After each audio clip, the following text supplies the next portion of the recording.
สิ่งที่นึกสิ่งที่เห็นเหมือนเป็นดังของมีค่าจึงควายคว้า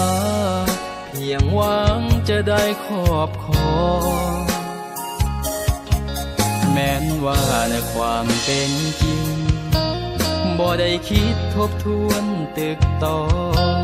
ผลการเป็นเจ้าของที่จะได้ครอบครองหัวใจ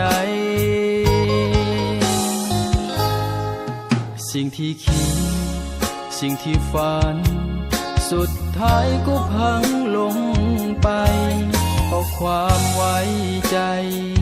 เสื้อในคำสัญญา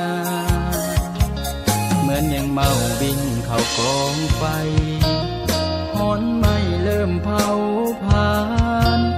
จึงหยุดความต้องการ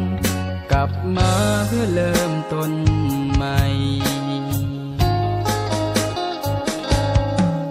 หมดแล้วคำว่า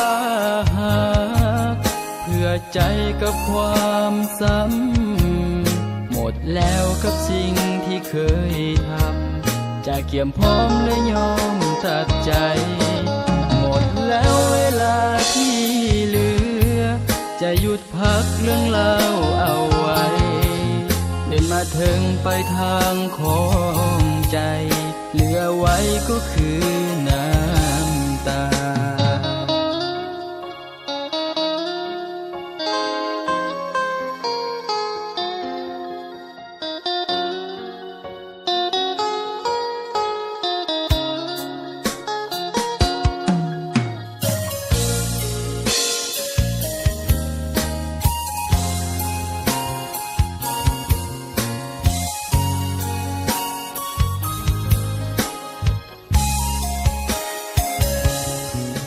หมดแล้วคำว่า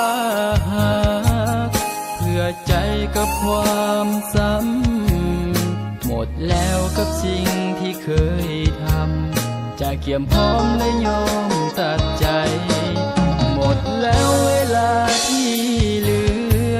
จะหยุดพักเรื่องราวเอาไว้เดินมาถึงไปทางของใจเหลือไว้ก็คือน้ำตาสิ่งที่นึกว่าเป็น